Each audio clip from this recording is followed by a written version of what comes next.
Sure. And, when you're Well, that age. good afternoon, everyone. How are you guys doing today on Terrific Thursday? Welcome, everybody, to our Bringing Humanity Together live stream. Today, our host is none other than Carla Fedgian. This is one under the open forums under the Bringing Humanity Together umbrella, where people can discuss topics related to the workplace and humanity in the workplace in a very positive and constructive way. We want to know what the issues are out there that are affecting people today, because it is our goal to both work with employers and employees to bring humanity back into the workforce. And remember, always we'll be going live every Tuesday, Wednesday, and Thursday, all at 3 o'clock Eastern Daylight Time. Except for Wednesday, we have a 15-minute meet and greet for Conversations for Humanity, and we do that every Wednesday. Just remember, Tuesday is hosted by Sharon Care with Sandy, which is Sandy Chernoff. I host Conversation for Humanity on Wednesday, and Thursday is always hosted with Carla Finnegan for Humanity Happy Hour. And as you jump on, feel free to comment, whether you're on our YouTube channel, LinkedIn Live, our Twitter page, or our Facebook business page, and let us know where you're watching from. And if you have any questions or concerns or comments, please put those in there in those respective social media platforms. And we would love to have that great and engaging conversation with you. And also, if you're watching this on the replay on all those platforms, please use the hashtag replay and let us know what you're watching from. And also, we can have up to 10 people to join the live. So I will actually put the live link here shortly, and if you guys want to be able to engage in the conversation with us, we would love to hear from you. So, hello, everyone. How's everyone doing today? Doing good, Chris. Doing great. Nice, nice, nice. So, what's on tap for today, Miss Carla? Well, we've been focusing on forgiveness this week, and forgive me if you hear thunder in the background. But being the lover of health and wellness that I am, I was thinking about, we've been talking all this week about how if you don't practice forgiveness, how you're carrying around a lot of hurt and anger and bitterness, and how you're really just losing out on living life to its fullest, living with peace, hope, and joy in your life. And I started to think about some of the health aspects of it, and thinking about what we can do to help people kind of let go and be more forgiving, and being understanding if somebody doesn't want to be forgiving, or forgive you for what you might have done for them. But people that carry around a lot of resentment and anger and bitterness in their life, they don't have healthy relationships, because they're untrusting of the relationship that they came out of, and then they're not going to be trusting of the relationships that they're going to be going into, and they're not going to be trusting of other people because they've been let down before in the past. Yep. They also have issues with their mental health. They have depression. They have low self-esteem. They might feel guilty for what they did, or they might feel just unworthy because somebody is not forgiving them for what they did, or they have a lot of anger and frustration and hostility towards people, and that just affects your whole attitude.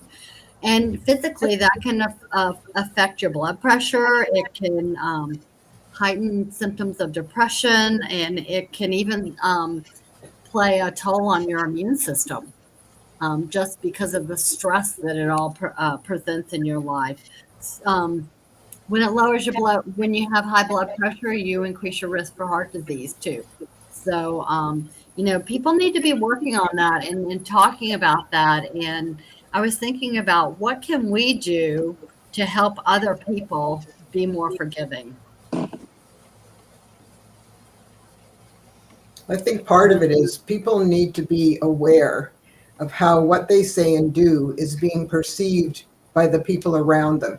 In other words, they need to pay attention, because as we mentioned yesterday, sometimes we do things just because we're ignorant. We don't realize that what we just said or did is offensive or disrespectful to somebody. But if they're looking uncomfortable, I think it's up to us to say, I am so sorry. What did I just say that made you so uncomfortable? Please tell me so that I don't repeat it. And that way, they will forgive you, and especially if you don't do it again. But if we don't know what we did, then we don't know how to fix it. So that's why we have to be paying attention to how people perceive what we say and do. And so we have to be looking. And it's very important to be paying attention to that, because if we're working with people, we want to be getting along with them. We want everybody to be comfortable in the workplace. But if there's all this resentment and disappointment and confusion and anger and depression, it doesn't make for a very good workplace, and it certainly doesn't make for a very comfortable environment for the people that are feeling that way. So, it's better to be nicer. Well, it's always good to be nice, right? Right. Exactly. I think too, helping people understand that we all come from different places in our life at different times. And so I think if we can help people understand that can maybe help them get to a place of forgiveness. Well, and the other thing is, Lisa, it sort of depends. Like I said yesterday, that Vancouver is one of the most diverse communities in the world. We literally have people from pretty much every country in the world here, which is kind of cool because we have every restaurant you can imagine. We have all kinds of interesting entertainment and festivals to go to. It's really quite lovely. However, it also means that if you don't understand a person's culture or their religion or whatever, you could say or do things that would be disrespectful or insulting to them.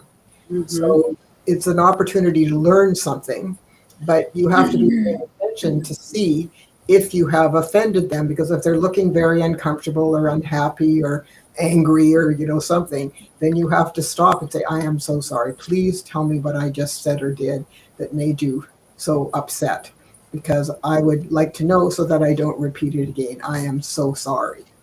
So, and if you do that, and if you actually mean it and you don't do it again, then I'm sure the person will forgive you and everything will be fine. Mm-hmm. But if you're not paying attention and you continue to do those kinds of things, not good. Really right. Not good.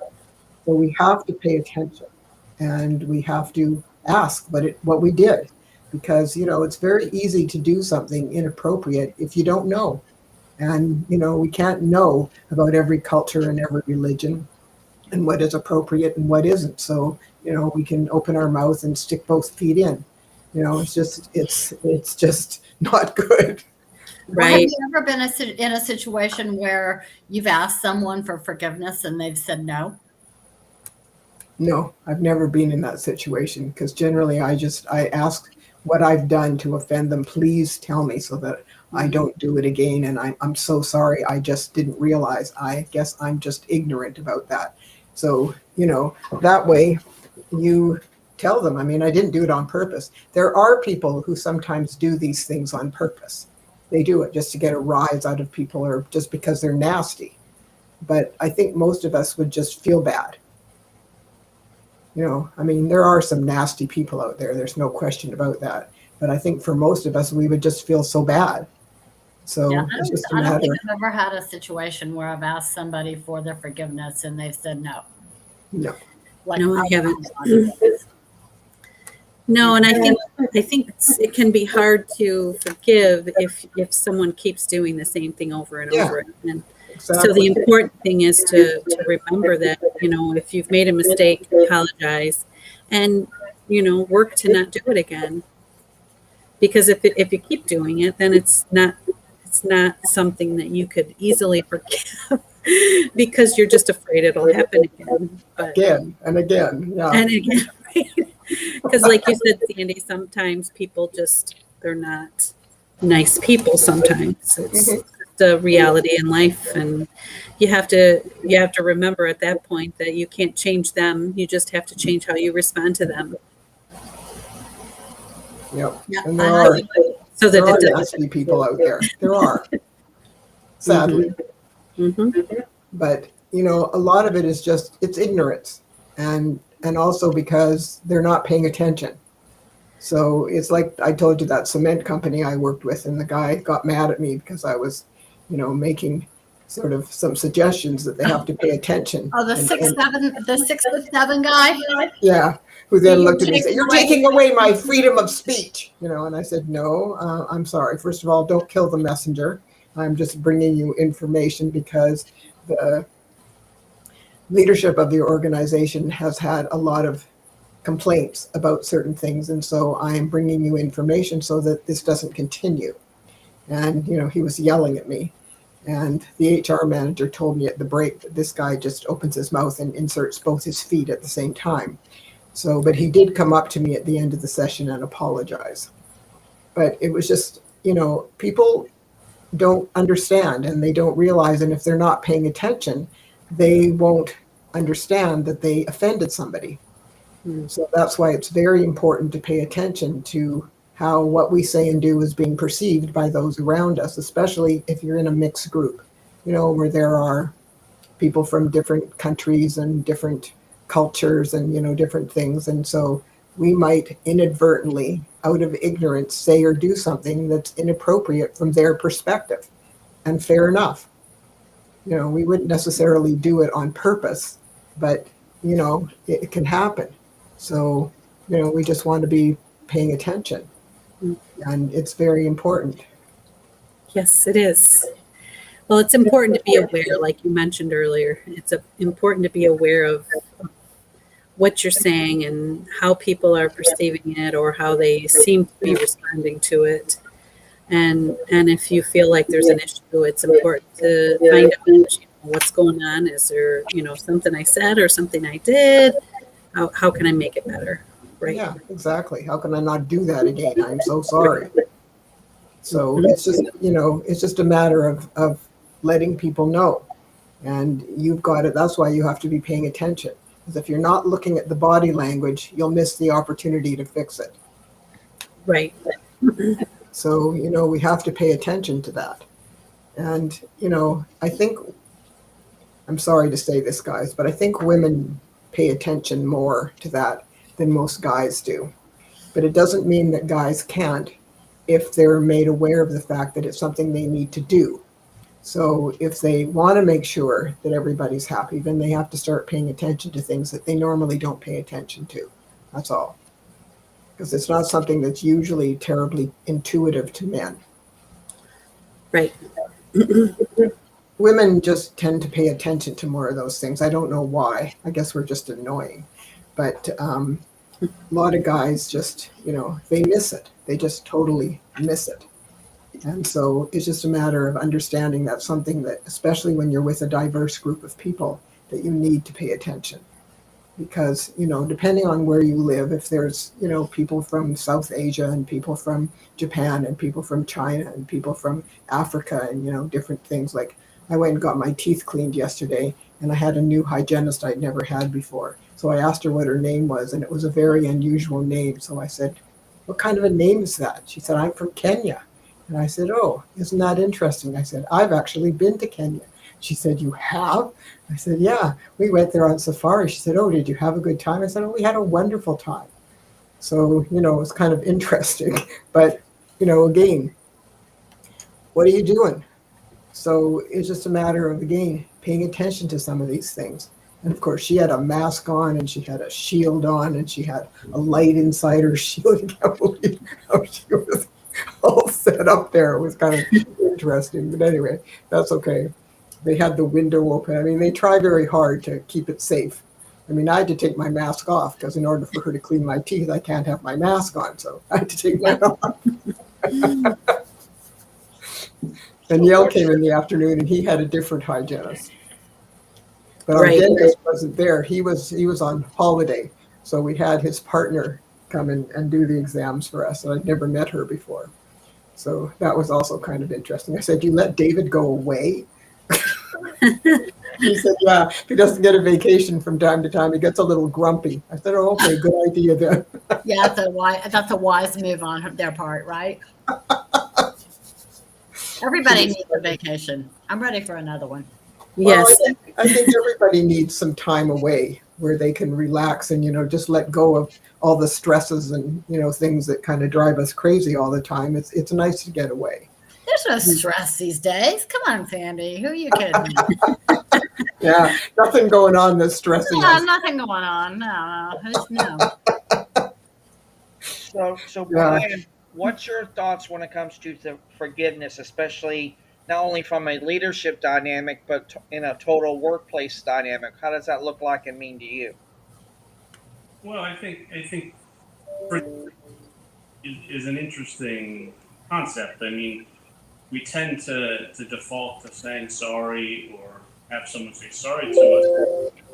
False notion that we don't think that whatever's been done is going to happen again, right? I mean, it's almost in a sense saying it's okay that you did this. Make sure you don't do it again. And naive that people, the world doesn't work that way. But I think it's more along the lines of getting complete. Completion is really not having to say or do anything, right? And completion allows and really requires someone to examine and really, I guess, kind of confront what it is, right? I mean, how many people are at a funeral and they're grieving and they're all broken up, and then you see some other people who are very stoic and don't have much to say. Um, you know, People respond differently, but I think there's a space for completion, right? I mean, it's a self forgiveness process that people don't really go after or really look at.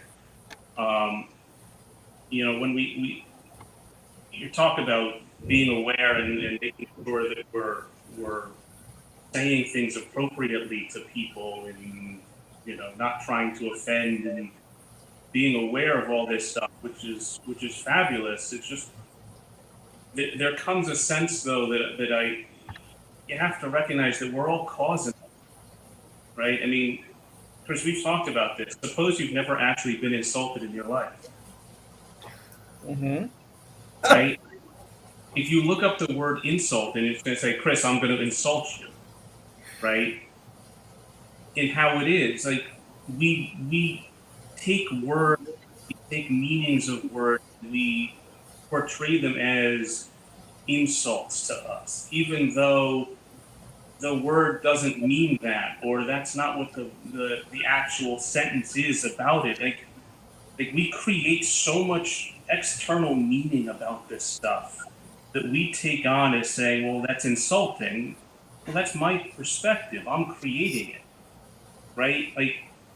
And I don't think people take enough responsibility for their lives and others that you know,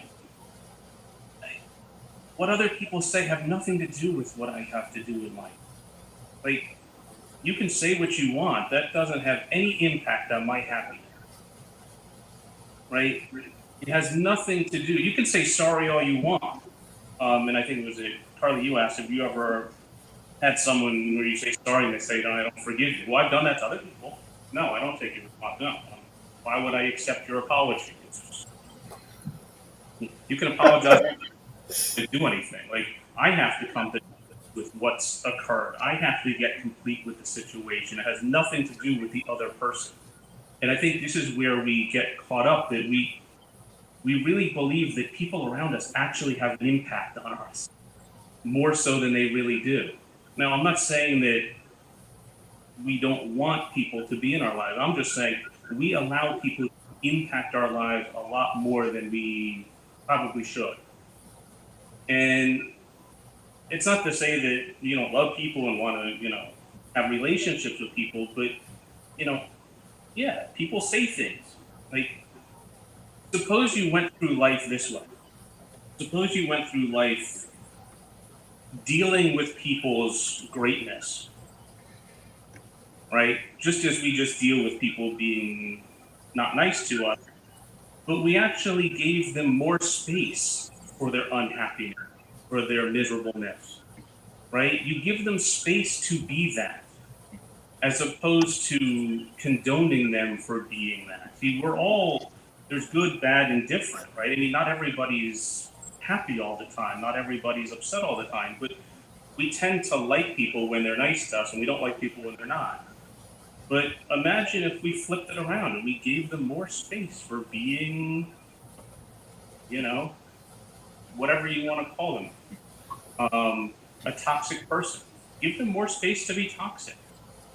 Like, get clear with that. That's part of who we all are. Like, we're all full, all different things. But to condone and condemn people for I think the wrong things. Like, we celebrate greatness and how happy people are, but we make people feel awful when they're having a bad day. And it's like, is that really the right way to go about it? Like, so I just think that forgiveness is kind of a little short sighted. It's, get really complete with it. Can you reach a point in the relationship with a person where there's nothing left to say, nothing left to do? You can just be. Like, I don't know. And I'm not saying you shouldn't forgive. Forgive yourself. We should all forgive ourselves.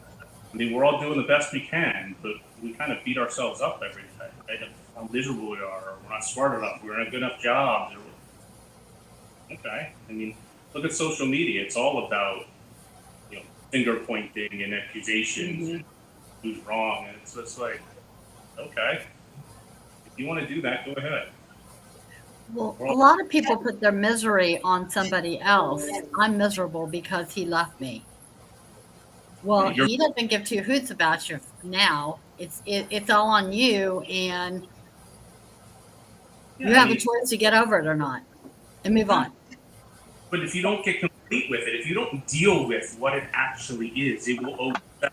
Right? It's that kind of old adage: what persists resists, or what you resist persists.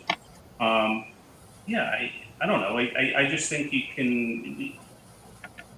Chris, I think we talked about that. Maybe we can talk off on it. I think we all just take. Well, I think people think more about forgiveness and situations of forgiveness in their personal life more than they do in work-related situations in business. Yeah.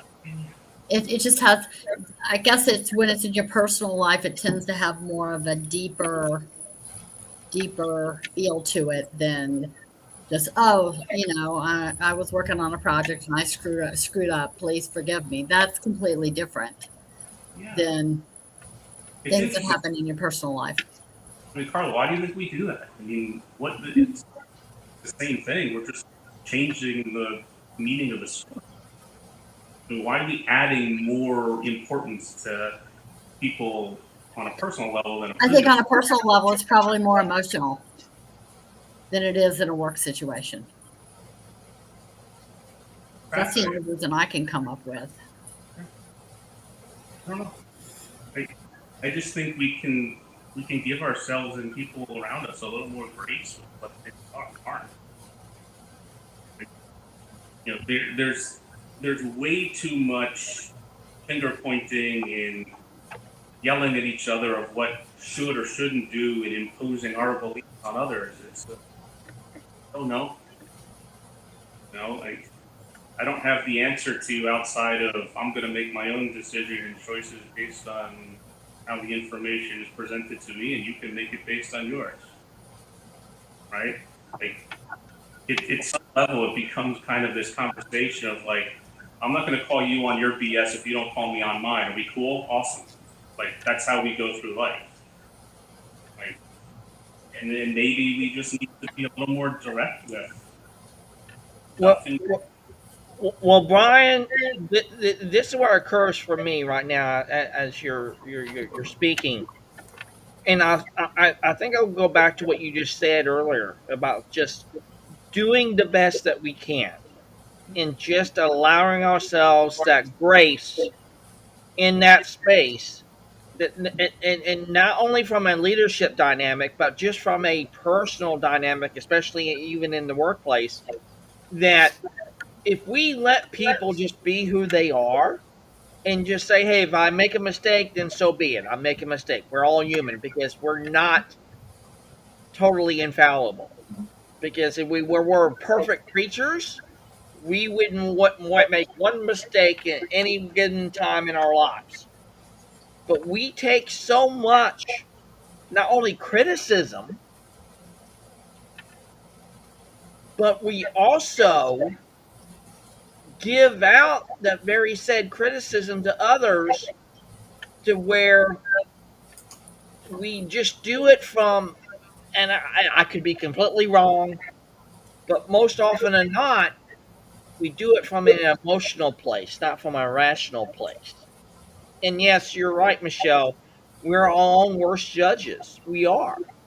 We judge ourselves far too much, to a certain degree, that we don't let other people see us for who maybe we truly are, or we should. But I believe I will go back to what Carla said yesterday about forgiveness. Forgiveness is a gift, not only for the one being forgiven, but it's the one actually being the person who is willing to forgive. And it was well said by John C. Maxwell in that clip that we did on Monday's call. That, I mean, oh, no, not Monday's call. It was yesterday's call. But he said it doesn't really matter which side that you're on. You got to understand that forgiveness is about the whole act of, and encompassing of. So it doesn't matter which, like I said, if I do wrong to, let's say, Brian, now I do Brian wrong, I have to at least acknowledge that, to say, hey, I'm the one that made a mistake, not Brian. And if he comes back and says, hey, everything's cool, okay. Every, and see, I think that's a great starting point for us to grow as people, is to, I'll go back to it again. Just say, hey, you're doing the best that you can, and that's all we can ask of you. Because the one thing that we try to do is we probably put more onto our plate, or we allow others to put more on our plate when we really don't need to. And like I said, I think a lot of our forgiveness comes from that emotional state, because we just get so frantic and like, okay, it's like what you said, Carla, earlier, and it made me think of, well, if someone gave me opportunity to be forgiven, and I asked them, hey, I'm sorry, is that okay? Is everything okay? And they then turn around and tell me no. That's happened to me a lot when I was younger. When I went and I knew I did the wrong, and I will go right back to our great quote in saying, hey, I want to do the right thing here, because I know it's the right thing to do, because I know I can't go wrong or right, and say, hey, I'm sorry I did this to you.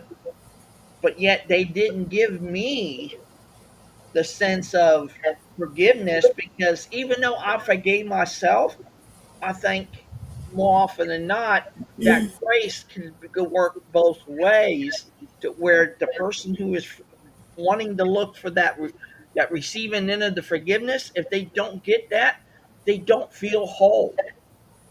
And I did that a lot in my early life, a lot. And there were days that I didn't feel whole. I didn't feel like I was worthy enough.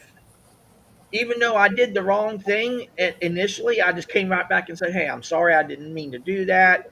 This is what happened.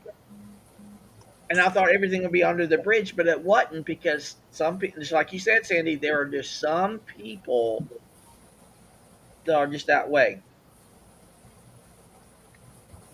Yep.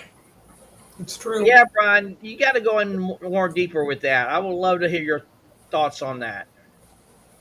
Disappeared. I'm back. There it is. Yeah, I Any mean, visceral response to a situation is evidence of not getting the learnings and or lessons from the past. yeah, I mean, if we have any visceral response about anything in our life, it's simply not getting complete about what's come before, right? I mean, the emotional response we typically have to a situation is simply the mind replaying something out of fear of what may or may not happen. It's funny. Replaying what came before, and you're assuming it's going to happen again. And that visceral response is evidence that you didn't get what you were supposed to get from that experience that came before, the lesson or the learning that, was there for you. And because if you got it and it was no longer an issue and you weren't attached to that result that had come before, you wouldn't be reacting that way. Which is why I said this notion of getting complete with people, relationships, our lives, ourselves is really critical. Getting to a point where there's nothing to say, nothing to do. You deal with what's going on. You just confront the positive and the negative, right? I mean, this is one of the things that I know we've talked about in the context of authenticity, and everybody loves to claim authenticity in 2021. I'd much rather claim inauthenticity, right? I mean, gather the notion and really confront the fact that I don't know anything, and nor does anyone else. In the matter of speaking, that I'm making up a story based on what my experience is. And story and experience is not yours, Chris. It's not yours, Sandy. It's not yours, Carla. And you all have different situations and evidence of different lives, different stories. So, to this notion that there is a certain way, the world is a certain way, is kind of a fallacy. And if it were, we'd all have the same story, we'd all believe the same thing, and we'd all do the same thing. So I think really getting clear that what I say is simply a byproduct of my experience and others' experience that I've met along the way. And it's simply just that. It's just an opinionated experience. It's how the world shows up. Mm-hmm. And it's true for anyone else.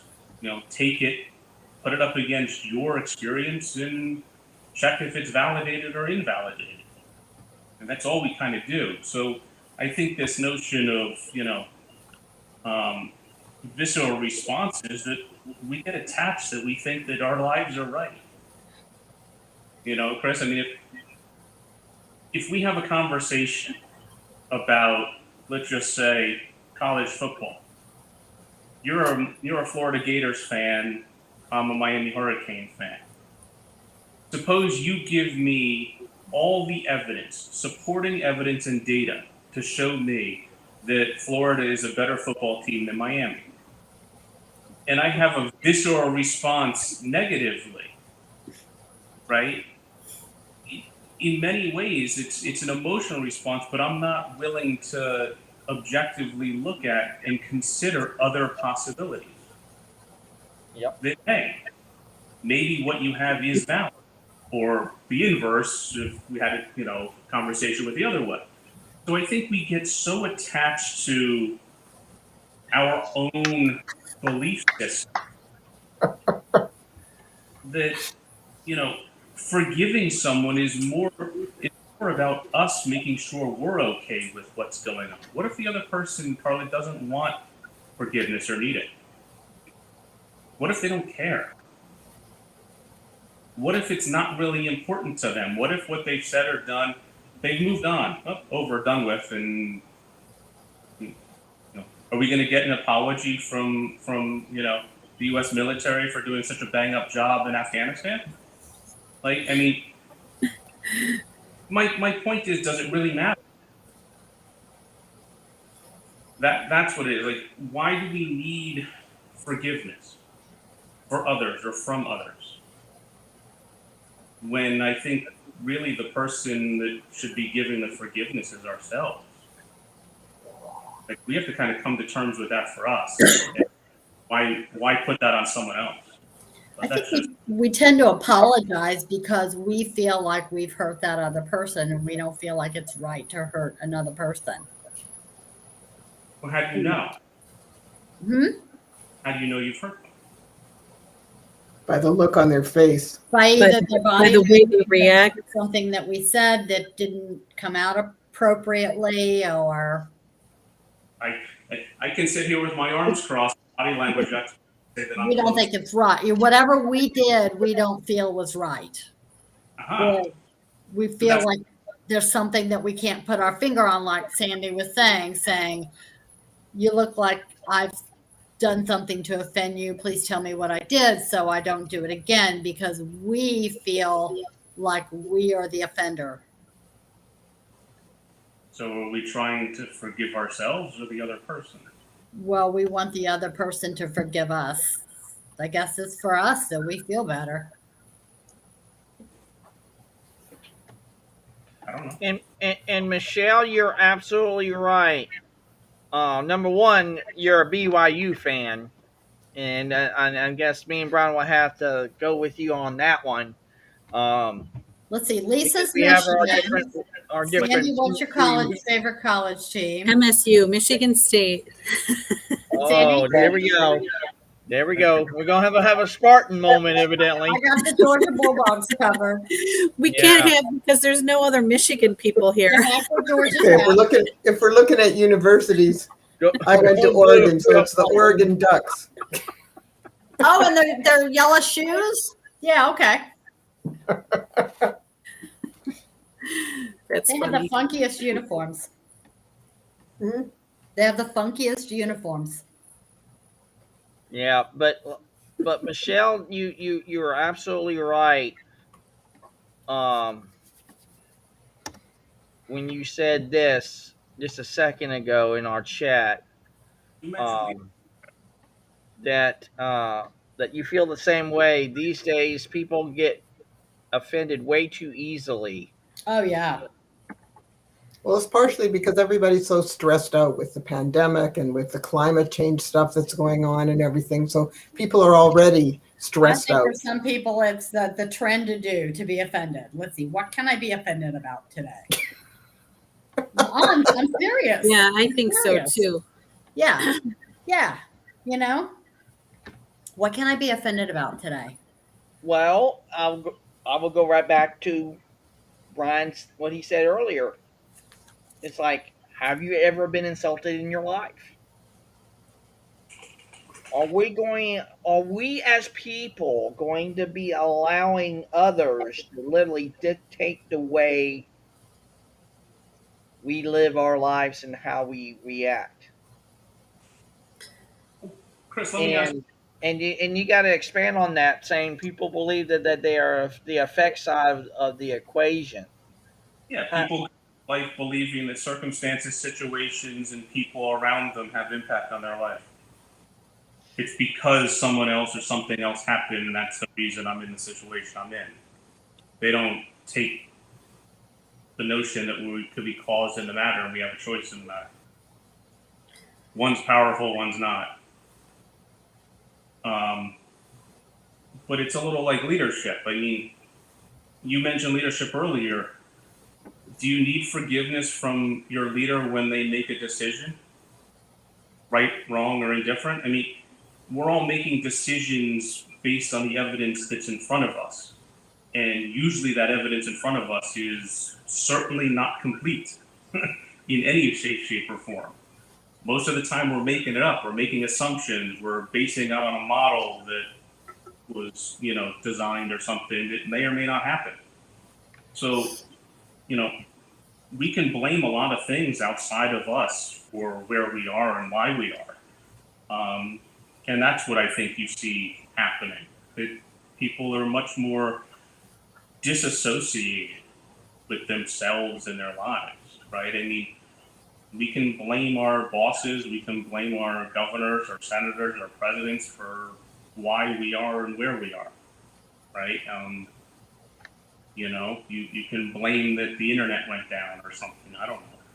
But the point still is that you still have a choice to overcome stuff, rightly or wrongly. It's, and I'm not saying people aren't suffering with certain things and there are certain things they don't have access to. But my point is, in the scope of things, you still have a choice.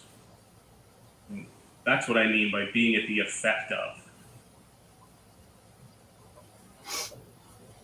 We do And have a lot of those things, Brian, it's based on your personal experience. Absolutely. Your life experience. And so, you know, if something bothers you, it probably relates back to something a parent did or a teacher did or, you know, whatever in your life. And that's why it affects you in that manner. And everybody's different because everybody's life experiences are different. But again, if we're working with people and we want to get along with them and we want everybody to feel good, if we offend them because we didn't know that that was the experience they had, I think if we, you know, say we're sorry and apologize and ask them please what it was that made them so unhappy so that we don't do it again, then, you know, and if we actually pay attention and don't do it again, then there's no reason why we can't have a nice relationship with that person. Because everybody, you know, depending on your upbringing or different things that have happened to you in your life, things that someone will say or do to you will affect you. And it's different for everybody, totally different for everybody. And that's okay. If we were all the same, it'd be pretty boring. Right. Yeah, and I'm glad you said that, Sandy, because I truly believe that not only can we come together as a coalition of people or a collective of people, which is by very definition to me is a community, but when we do come together on those things that are of common interest and common ground and common standpoints, we can still come at it from, and this is where I learned from Brian so well from, it's what we do with it in our model of the world. What works in our model of the world, what's what works best for us. Yeah. But sometimes once we step outside of that model of the world, we could maybe even see that there are different opportunities and possibilities outside of that. And if we can see outside of that just for a brief moment, and again, I've learned this from Brian so well, there can even be a point of transformation into that, in which John C. Maxwell did say that in his little video, that his Maxwell Minute about forgiveness, that the act of forgiving can lead to transformation in and of itself. And I truly believe that's powerful. Sometimes it doesn't hurt the person to sort of stand back and go, well, why am I reacting to this in this way? Right. And realizing that it goes back to something their father did to them or, you know, whatever. And, you know, let it go. Right. Well, we do have responsibility as to how we react to things. And just because you had something in your past that triggered you and you got upset by whatever, it doesn't mean that that's an appropriate response. So Right. It's taking that responsibility that you have in it as well. I agree with that. I mean, I can get quite opinionated about things. And I mean, Chris and I have had some very opinionated conversations about topics we won't go into. But it doesn't mean that you know, I don't get triggered by people. I don't allow people to trigger me. Well, yesterday I went to the UPS store. And I'm patiently waiting in line as a woman in front of me is at the counter, and I've got my social distancing going on to be respectful. We don't have masks down here. And she was getting ready to leave with a stroller, so I turned around and went back to the door. I was the only person there. And I held the door open for her so she could come in, or she could go out.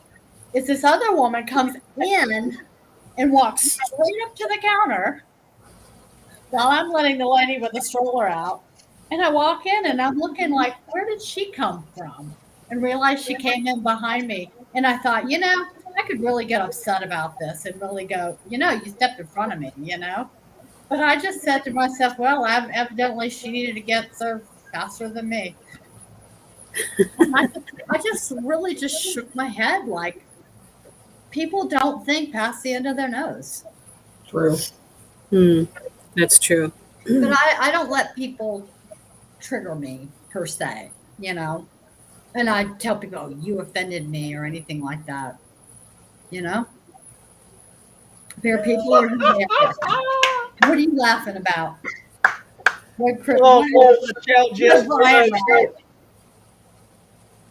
In the words of Elsa, let it go. Let it go. Oh my. Let it go. But I've never sometimes seen that it's movie. hard for people. The longest time I had a really hard time with that. Just in that, so in the last several months, I've gotten better about biting my tongue and letting things go. That is so true, Michelle. Let Yes. it go. Just let it go. Yep. Bite your tongue, and then the bleeding will stop eventually. I'll And bet you do, Brian. and Brian, you got to tell us more about detachment. We would love to hear you about that. Yeah, I mean, Carlo, like it originates in golf, actually. Oh, good. I like any stories related to golf.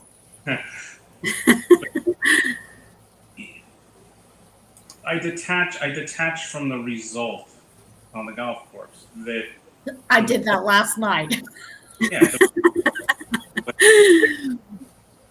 and I have ways of practicing it in golf, but I've applied it in other places that, you know, I have control over what I have control over, and anything that is outside of that control, I can try and detach myself from the result. It's gonna be what it is. You know, there's people that are gonna say and do things because the world shows up to them in the way in which they act and behave. Um, it shows up differently, so I'll probably act and behave differently than them. But that doesn't mean that the way that they're acting and behaving is wrong or incongruent. So yeah, just detachment from outcomes, right? I mean, consider it in leadership. Imagine if some of the best leaders, world leaders, business leaders, and who not, were completely attached to the result and gave up when the results weren't what they wanted them to be, right? I mean, what's the old story with Edison, right? I mean, he found 1,000 ways not to make a light bulb, right? I mean, imagine if he gave up because the result wasn't the way he wanted it after like 5 attempts, right? You know, you wouldn't see what it is. And I'm not saying it's just about resilience and going on. I'm just saying that things are going to be what they are. You let it happen. Let go from the. Again, why do we care so much about stuff in that way? That we do the best we can. The outcome will be what it is, and then all of a sudden you move on. I mean, you watch sports, and it's, you know, an athlete either performs well or doesn't perform well at the end of the game, and the critics are either yelling and screaming how great they are and what their legacy is going to be, or how terrible and, you know, they should be traded the next day, right? I mean, it's like they're playing a sport, they're doing what they can. Sometimes it works out, sometimes it doesn't. You know, even toxic people in the workplace are doing the best they can too. They're only toxic because you say they're toxic and they show up differently than you want them to, right? But they're acting and responding to their workplace exactly how it shows up to them.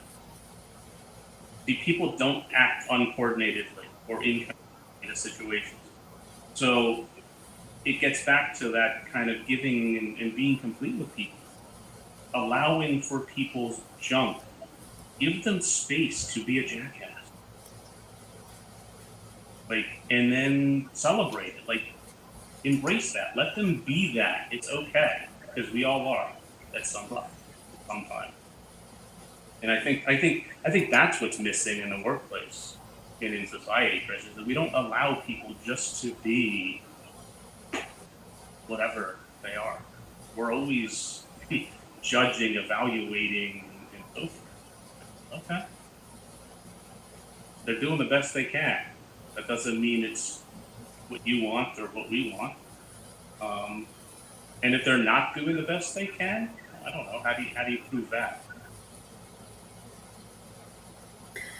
Yeah, that's Only a good you can question. tell whether you're doing the best you can do. Well, it depends on who's judging, right? I mean, you're talking about sports before. It's like, well, oh, the team is tanking. How do you know that they're tanking? I mean, are they literally going out there and purposely dropping the ball? Like, no. No. It's so bizarre. We make these judgments. I have no idea. Chris, but in business, that's why I said I think there's a lot of misconceptions about the workplace in terms of leadership management and how we handle things. We assume because someone has a position that they should know how to and what to do in that position, right? In sports, we always make this comment of, act like you've been there before when you do something great. But what happens if you've never been there before and this is your first time? How do you know how to act? Like, we assume just because you're the president or vice president or, floor manager or you're the president of the United States, we just assume that you're going to be great at it because that's the position you got. But how do you know?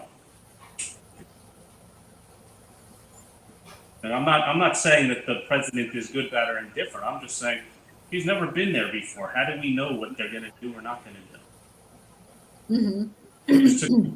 It's like saying do your job and you've never done the job before. Well, how do you know? It reminds me of parenting.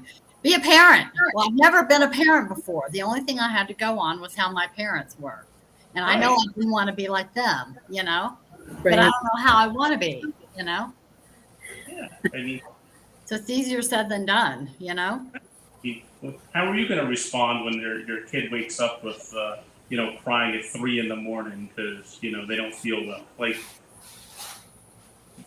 I don't know. Never done it before. We'll find out. Those days are gone. Figuring it out. So and it depends on how tired you are, too. So in the last few minutes we have, what would your call to action be, Sandy? Well, I think that people, again, should try to be nice to each other. And if we can help someone or, whatever. But again, you have to pay attention to what you say and do is being perceived around you, just because we should. And, again, out of ignorance or, just out of our own experience, we can do things that can be very hurtful to others. And if we're paying attention and say that we're sorry and please tell me what I did so I don't repeat it, then there shouldn't be any reason why we wouldn't be forgiven, especially if you don't repeat it. But you have to pay attention. And again, everybody has different life experiences, so they're going to be affected by different things in different ways. And, it isn't necessarily how we would react to it, but we have to take into consideration that everybody's different and their life experience has been different. And again, that's what makes people interesting, is because they've had different experiences, and that's fine. But we have to try and be nice to the people that we work with, because if we do that, then there'll be a better atmosphere in the workplace. And so, it's just something to pay attention to. That's all. And just be nice. It's just as easy to be nice as it is to be nasty. So, you might as well be nice. You get, better feedback and better results from being nice to people than you do from being nasty. So might as well try and be nice. Yeah, that's a great call to action no matter what's going on, even if we're talking forgiveness or anything else. And Michelle, feel free to type in your call to action if you'd like to. We'd like to make sure that you're a part of this discussion too. What about you, Lisa? So my call to action is basically just think about what you have control over and focus on your control, what you have control over, and I should say, let go of the things you can't control, because you can't. So it doesn't do any good to focus on what you can't control and take responsibility for your own actions. Exactly. Yeah, I love Michelle's comment. Kill them with kindness. Yeah, it's good. Much easier. Much easier. Yeah. What about you, Brian? For me, it would be, to build off what Sandy was saying in terms of being kind and nice and how we talk and so forth. I think just recognize that everybody's always in the middle of something. Mhm. and we don't know what that something is because we're in the middle of our own something, and we assume others are involved in the exact same thing, and they're not. Um, they just recognize that we're all doing the best we can, and they're all doing the best they can, and if we kind of come at it and tread a little lighter in terms of accepting that, hey, we're all here. We get one shot at this, and let's all kind of, you know, try and do it properly for everyone, um, in a matter of speaking, right? I mean, Mhm. Well, I enjoy think it, go ahead. enjoy it while it lasts. My call to action would be to not hold on to it. Forgive people because it is a gift not only to them, but also more so a gift to you that you're not carrying around that anger and resentment and bitterness because it certainly can impact your health. And what about you, Chris? Well, I had to take it from Michelle when she said, in words of Elsa, just let it go. Just let it go. I truly believe when we can just let go of what we fear to lose, then we have nothing to fear or nothing to lose. Especially when it comes to the act of forgiveness, which is a gift of forgiveness. I truly believe not only do we become better people for that very simple gift that we are giving out, but once we also receive it too as well from the other side of it, we can also become better people as well. So the gift of forgiveness works both ways, and I truly believe in that. So just let it go. Mhm. Let it go for sure. For Yep. sure. Well, when you say that people should forgive and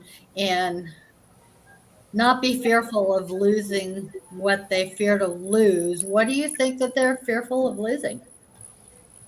It could be multiple things. It could be the fear of control, the fear of authority. There's just so many dynamics that can be going on into that. And once we understand where they're coming from, it's just like what Brian has taught me so well in when it comes to a conversation or a an opportunity that presents itself in a work dynamic, whatever that might be. Number one, I can seek to understand it. Just understand it. Just let it be for what it is. Number two, I can buy right into it. Just leap right into it and say I agree with it. Bam, I'm there. Or then three, I can say, hey, I don't have to buy into that. I don't have to do what they are telling me to do or whatever. But yet, on all three dynamics, I can be respectful enough of the situation or conversation to be there in that moment with them. And again, it's within that context of that very given opportunity or conversation that I, I believe transformation can occur. And when it comes to relevance, even within the act and gift of forgiveness, there can be so much out of that too as well. Because, like I said, forgiveness and transformation, to a large extent, I truly believe are intertwined as well. And if we can recognize that, what can we not do? Sounds good. Good way to close. Exactly. Good way to close. So, everyone, I'm so thankful and honored to have each and every single one of you on these conversations. It's always really engaging and very insightful. And Michelle, we definitely need to talk. It's been a long time. We love having you on today. It was just a thrill, especially in the worlds of Elsa. You got to let it go, you know. And yeah, I just I'm just so glad that you want to be a part of this, Michelle, and with you, Lisa and Carla and Sandy and Brian. I'm just so thankful and honored that you're not only I'm in your life, but also you're in my life, and we're doing this together. And in one way, shape, or form, we're not only going to bring humanity together, but I truly believe that we can bring humanity into business and way beyond it. And I'm just so thankful for that opportunity from each and every single one of you. So we will see you everyone next Tuesday for Share and Care with Sandy, and that will be at 3 p.m. on Eastern Standard Time. And we'll see you next week, everyone. Have a great and terrific Thursday. Have a great weekend, everybody. Yep, Yep, you everybody too. have a good Bye. weekend and stay safe.